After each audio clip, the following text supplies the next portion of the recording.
Fala pessoal da Infomoney, seja muito bem-vindo a mais uma transmissão ao vivo. Estamos conectando aqui também no Facebook, deixa eu só tirar o volume aqui, já está sem volume. Bom, sejam muito bem-vindos a todos, vocês que estão no Facebook, os mais de 1 milhão de seguidores do Facebook, vocês que estão no canal da Infomoney TV, eu sou o Thiago Salomão e tenho aqui comigo o meu xará Thiago Reis, ele é fundador da Suno Research e a gente está aqui hoje para falar de uma dica de leitura. Essa ideia de falar desse livro surgiu algumas semanas atrás. O Thiago já vem com um projeto bem bacana, vou deixar ele explicar um pouco da fundação da Suno Research. Ele se aproximou bastante do Luiz Barsi, um dos maiores investidores da Bolsa. Fizeram um projeto de perguntas e respostas com os usuários do Facebook e muitas perguntas foram sobre livro.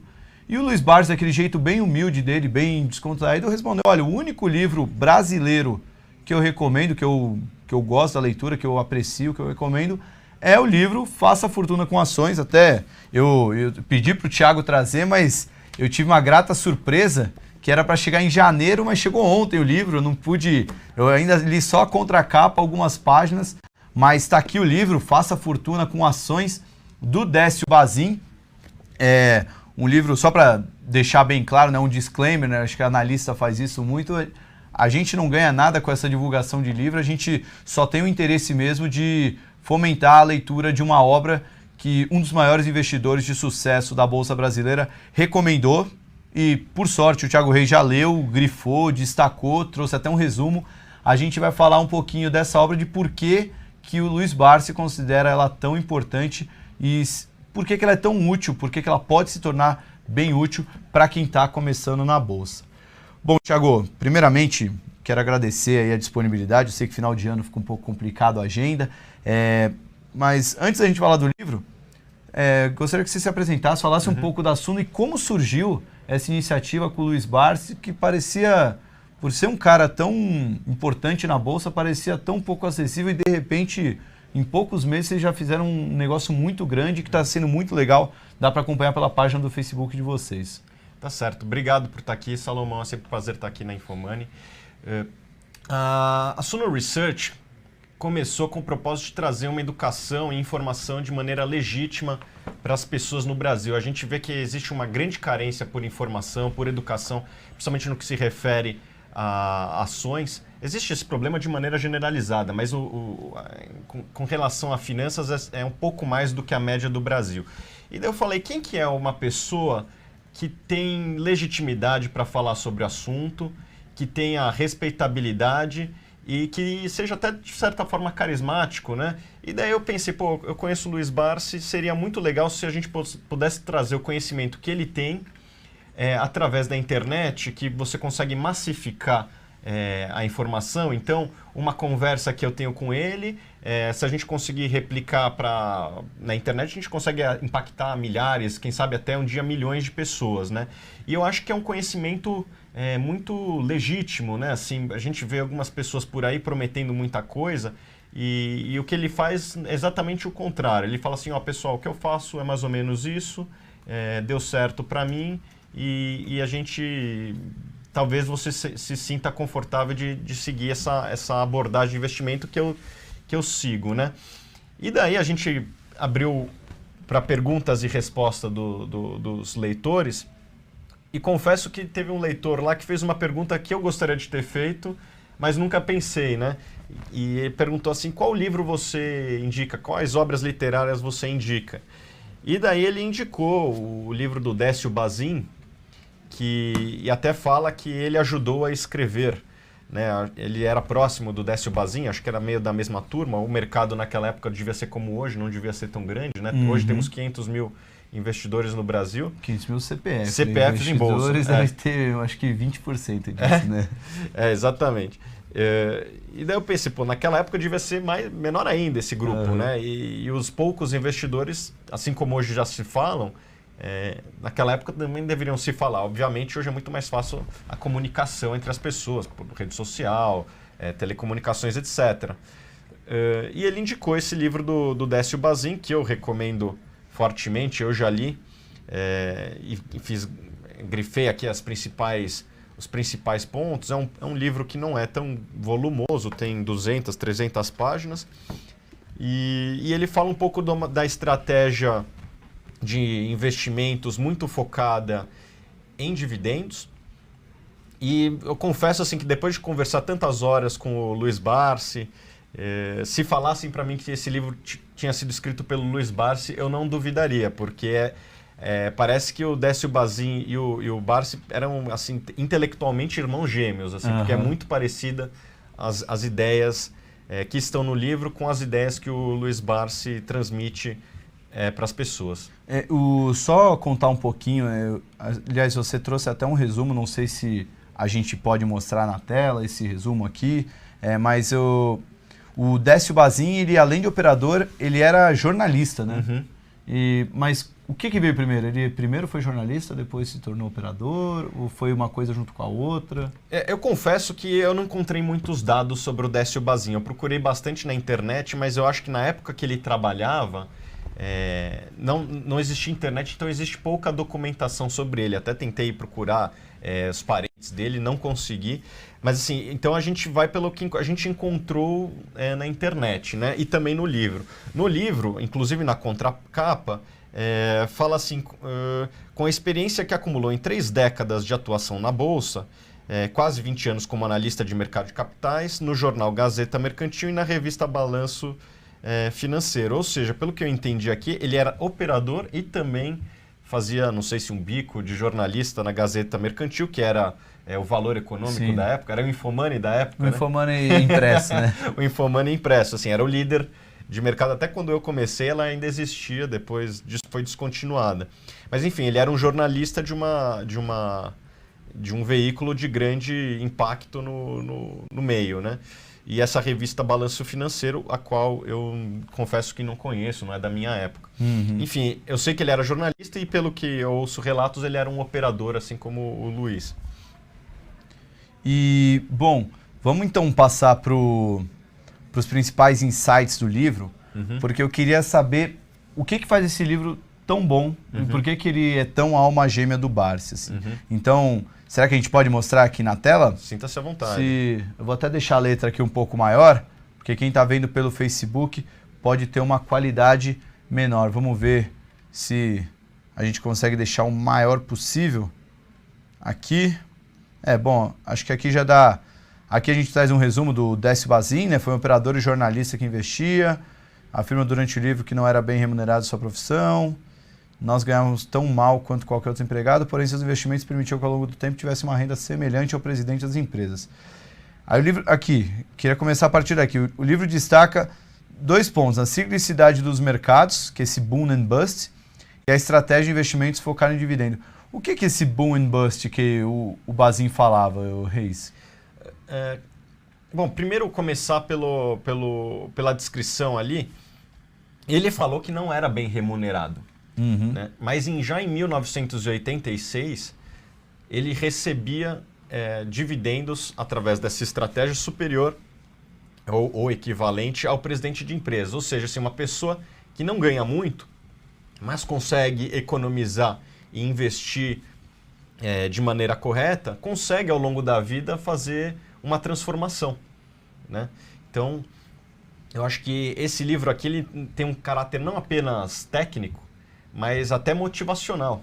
A pessoa que não ganha tão bem e vê isso, pode pensar, sim, é possível, e eu acredito também que sim, é possível. Lógico que existem sacrifícios a serem feitos, né? Assim, para investir você tem que economizar, e para economizar, muitas vezes você tem que abrir mão de algumas coisas. Falando sobre a ciclicalidade, que ele fala muito durante o livro, esse livro é de 1982, e eu imagino que ele deve ter começado a investir lá na década de 70. E ele viu uma série desses processos de boom and bust, né? Que é quando as ações sobem muito, se tornam caras, e o processo contrário, quando vem alguma crise e as ações ficam de graça, né? Hoje a gente vê que o mercado está se recuperando, estava numa baita crise há um tempo atrás, mas o que a gente vê depois de analisar o livro é que isso é um movimento natural do mercado.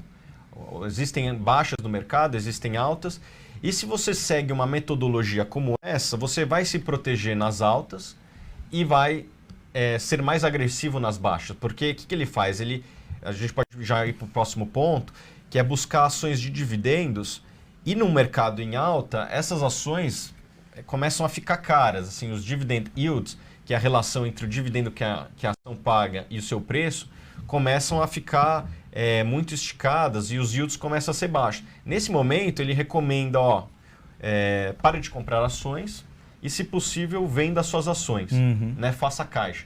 E, inevitavelmente, vem sempre uma crise no Brasil, daquele tempo e até hoje, é rico em crises, né? Isso é ruim, por um lado, mas é bom por outro, porque você consegue ter sempre momentos bons para você alocar seu dinheiro de maneira inteligente. Dá para perceber que a estratégia dele, agora, por que é tão irmão gêmeo do Barsi, né? Porque é a ideia mesmo de ser mais agressivo quando a ação está barata para poder comprar e fazer uma carteira de dividendo, né? Até no exemplo que você cita aqui, ele usou um exemplo que o Barsi usou nesse ano, né? Que é a ação do Banco do Brasil. Para quem acompanha as postagens do InfoMoney falando do Barsi, se eu não me engano, foi na metade do ano, um pouquinho depois lá de março, abril, o Barsi começou a comprar Banco do Brasil, né? Que a ação estava bem barata e ele até no motivo pelo qual ele explicou a compra eram os dividendos que o banco pagava. E aqui ele dá esse exemplo, bem que você falou do dividend yield. Em 71, o papel mais caro, que era o BB, tinha um cash yield de 0,4%, muito abaixo da taxa básica de 6%. É por isso que as ações estavam super avaliadas, ninguém dava atenção a certos senhores de cabelos brancos que apontavam para essa discrepância e consideravam irracionais os preços. Aí em 79 ela atingiu o preço mais baixo e o cash yield era de 7,5% por semestre, acima da taxa básica anual, que era 6%. Ou seja, ele sempre acabava buscando esse cash yield, a gente pode entender como dividend yield. É isso aí. Que é a divisão do dividendo pelo preço da ação.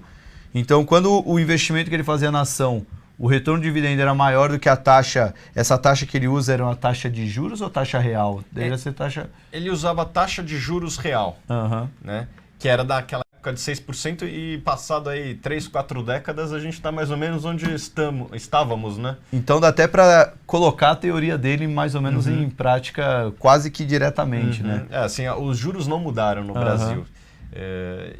Como você pode ver aí, a gente já estava em 71, o dividend era 0,4%, era muito baixo, ou seja, as ações estavam caríssimas, né, do Banco do Brasil. Eu nunca vi isso na minha vida, nem no boom passado aí de 2012, o Banco do Brasil chegou a pagar nem perto disso, né? Chegou a, sei lá, 4%.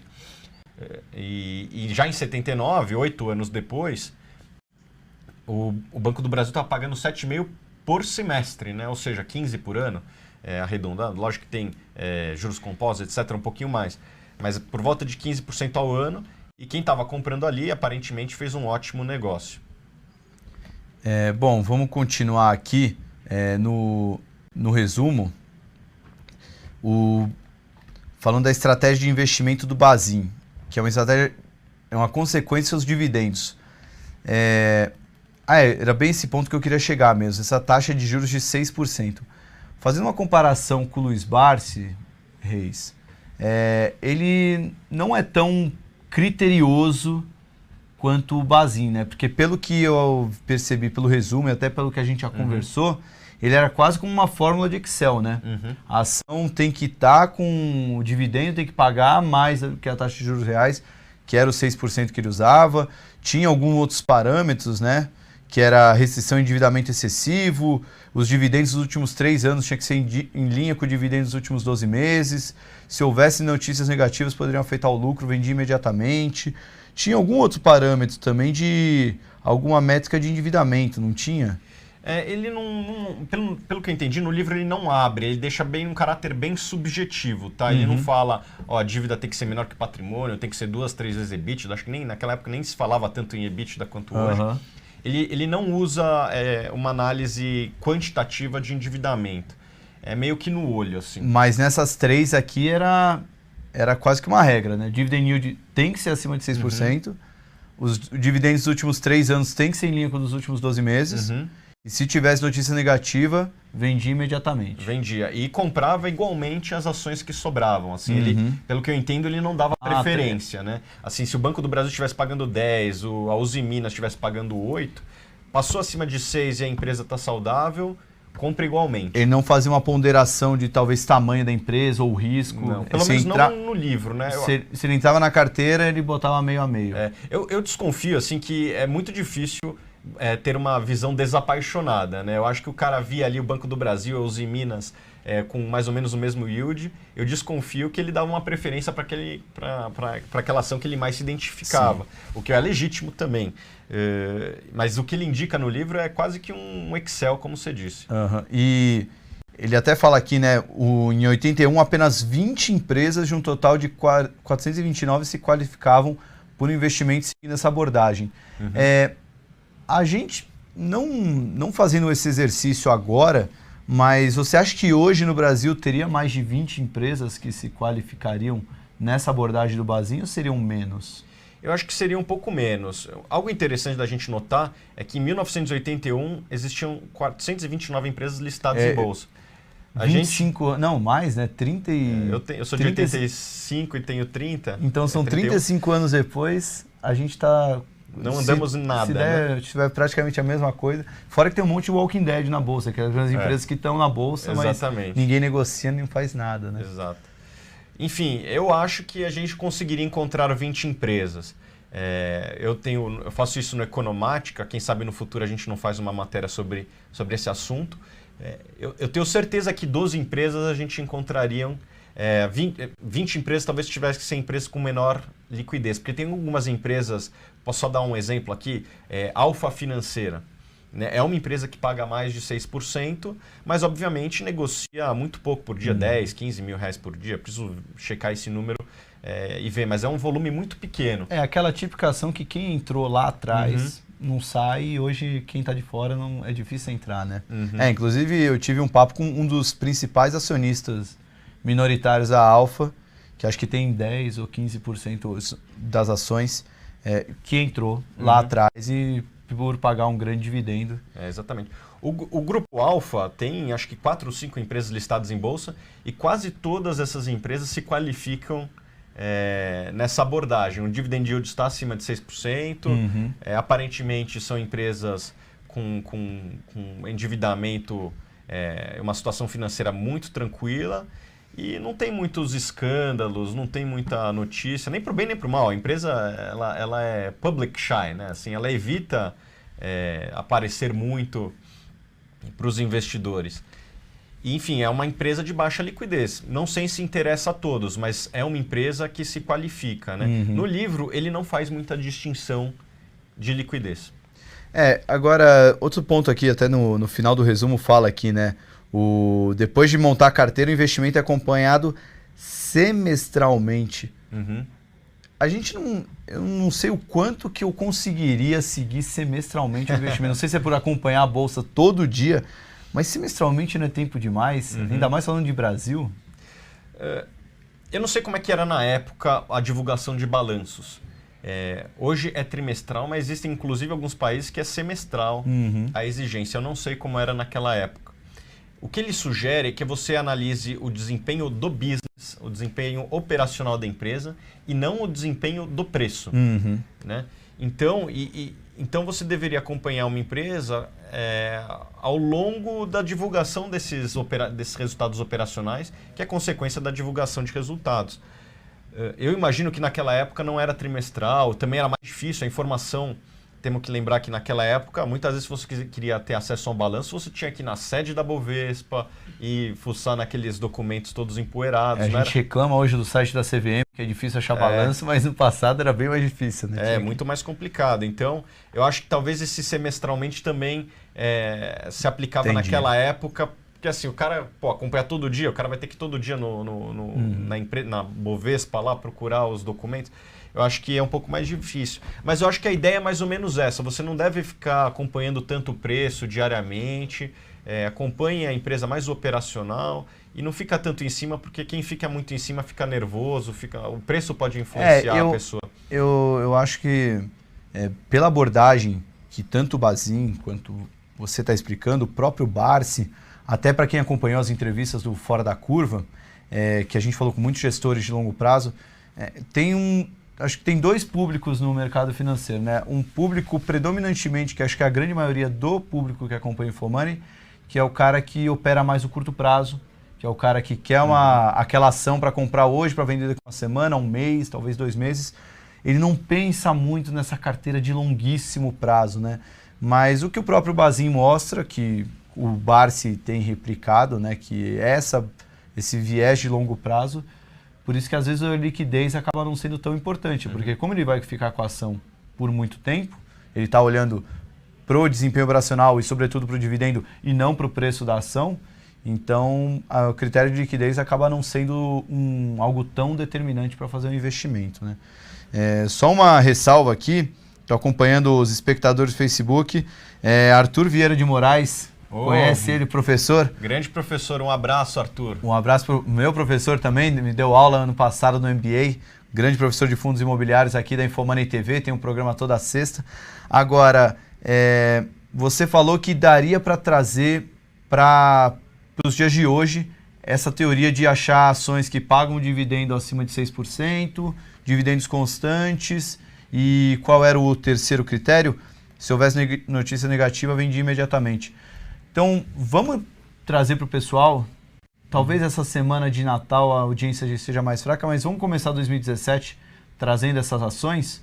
Aí a gente mostra o pessoal que gosta de acompanhar a filosofia do Barsi, a gente mostra as ações que poderiam entrar nessa lista. Será que a gente consegue fazer, Reis? Com certeza, o que depender de mim, pode contar comigo. Pô, então tá ótimo. Então já tá com compromisso feito. 2017 a gente traz essas ações aí para quem gosta de seguir a filosofia do Barsi, mas aí fica aquele disclaimer, né? Para ter a paciência que o Barsi tem com as ações, né? Para comprar e esperar. O retorno com dividendo não tem como, né? Eu acho que vai bem na linha do que o Carlos Caval, um grande economista do Safra, disse uma vez num evento sobre reforma fiscal do Brasil. Ele falou, o pessoal fala que a reforma tem que ser a reforma tem que ser gradual, mas tem que ser gradual de curto prazo. Não dá para ser gradual no curto prazo, é bem isso, estratégia de dividendo é a mesma coisa, não dá para ser uma estratégia de dividendo para querer ganhar dinheiro no curto prazo.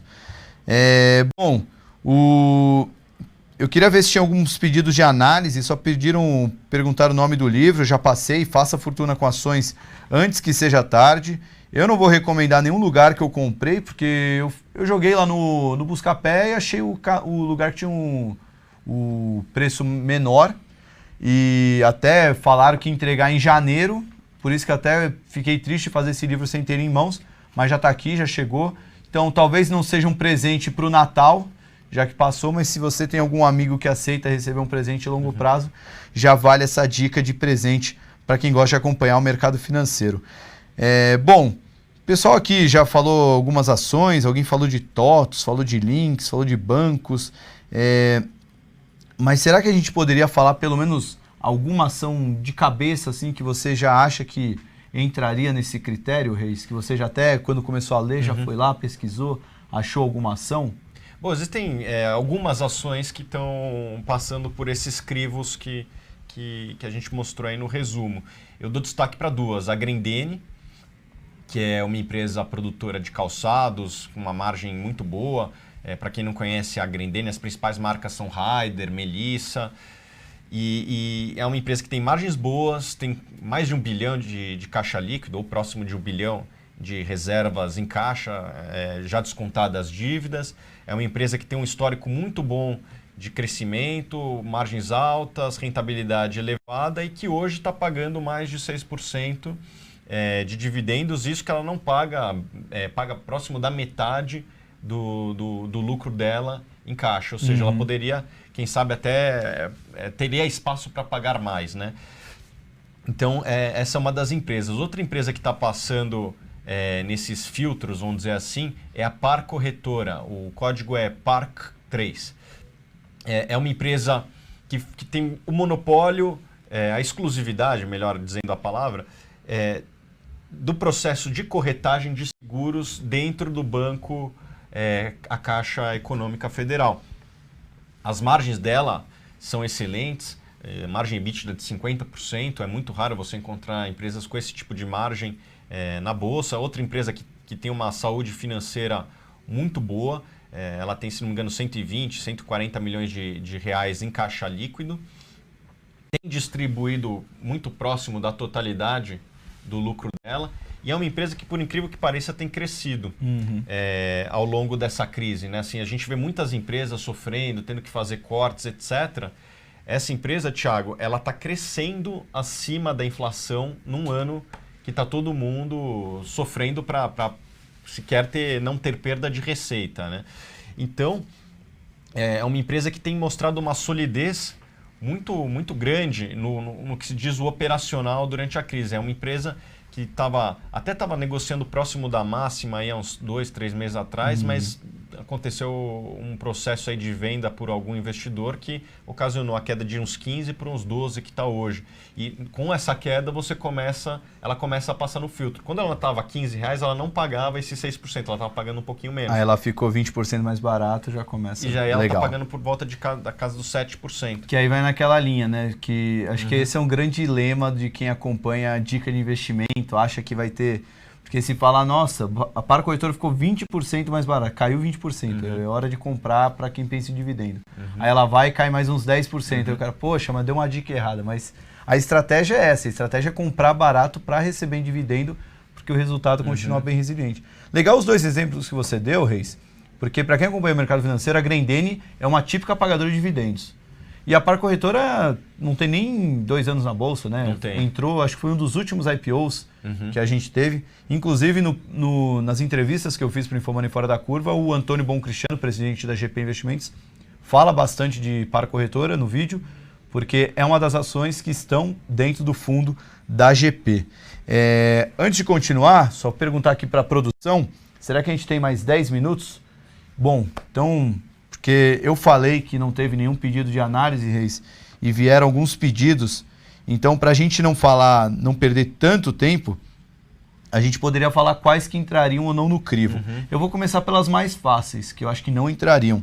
Que perguntaram de Usiminas e Oi. São duas empresas com... A Oi já perde no critério noticiário turbulento.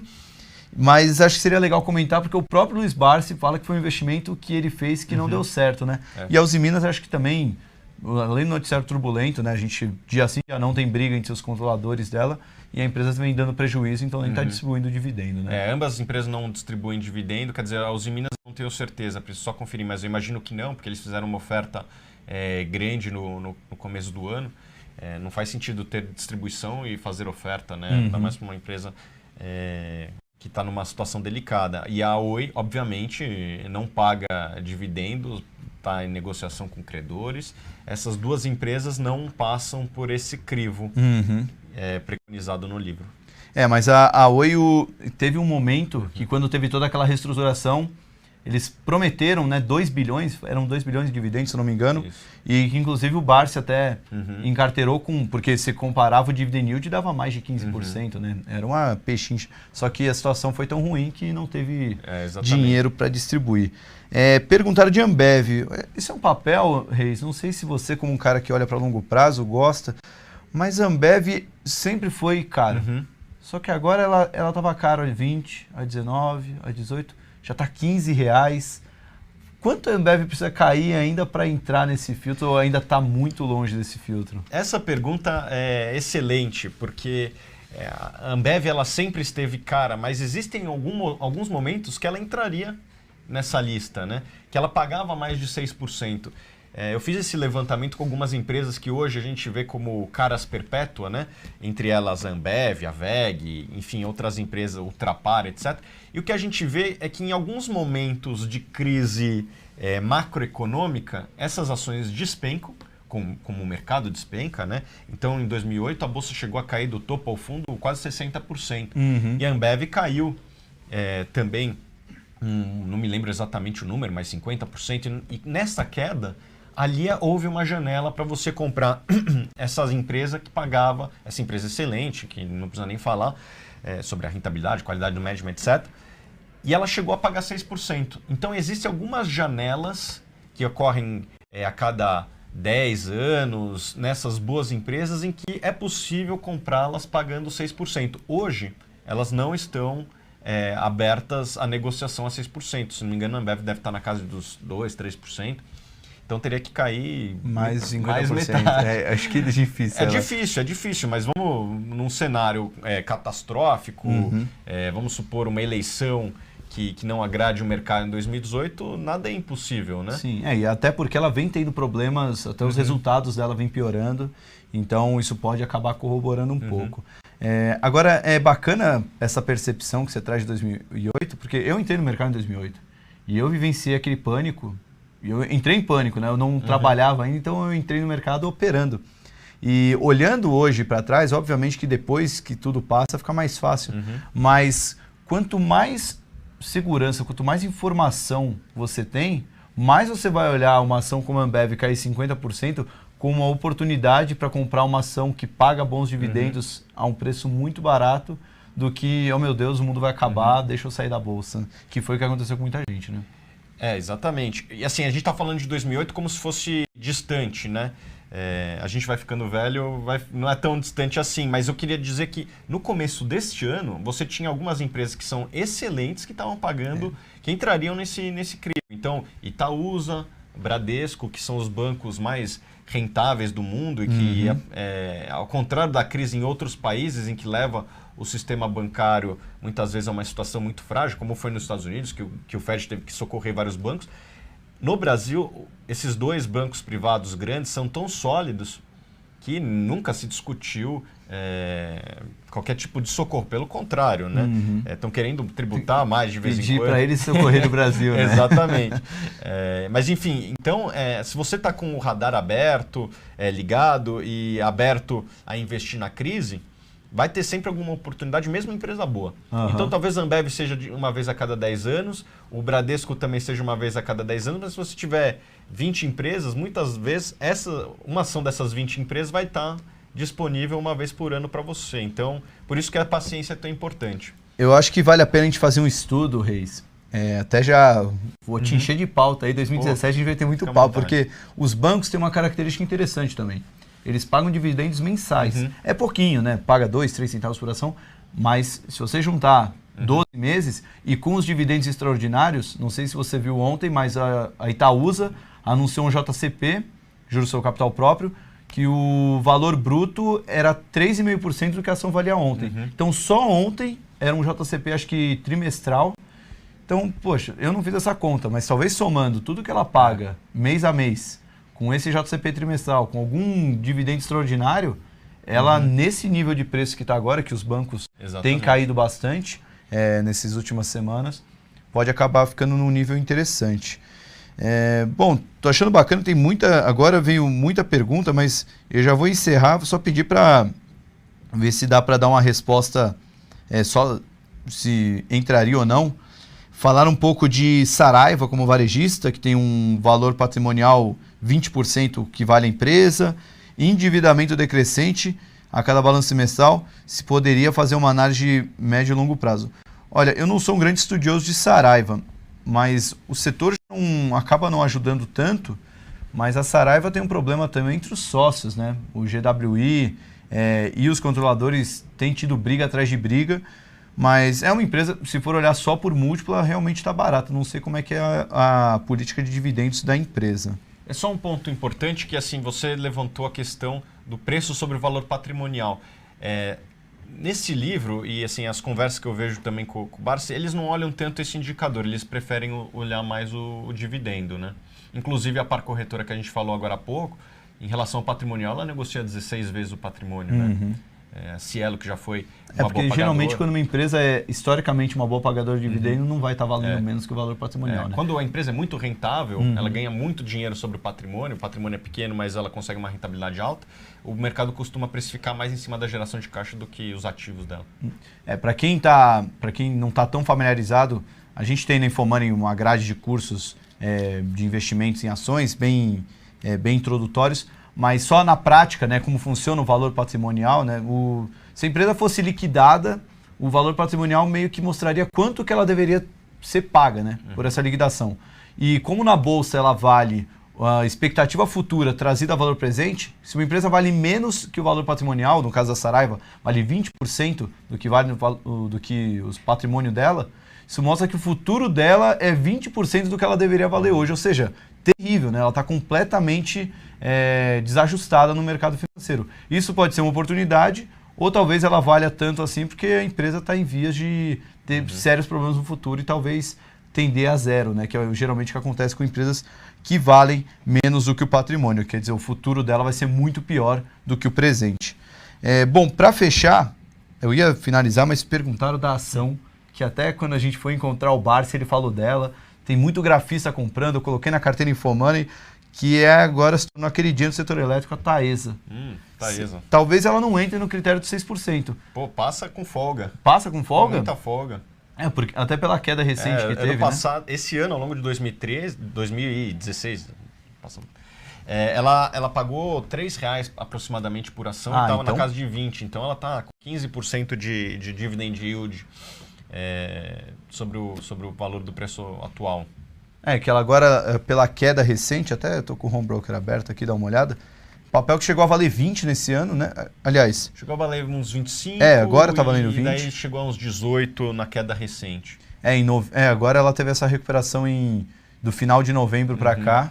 É um papel que eu sempre gostei muito. Novembro teve uma queda muito forte, aliás, muitas ações tiveram uma queda, ações que talvez entrariam na lista do Décio, que tiveram uma queda bem forte. Talvez nem todas ficaram baratas, mas a Taesa é um papel que começa a saltar os olhos, inclusive do Barsi, né? Que até virou matéria aqui no Infomoney essa análise.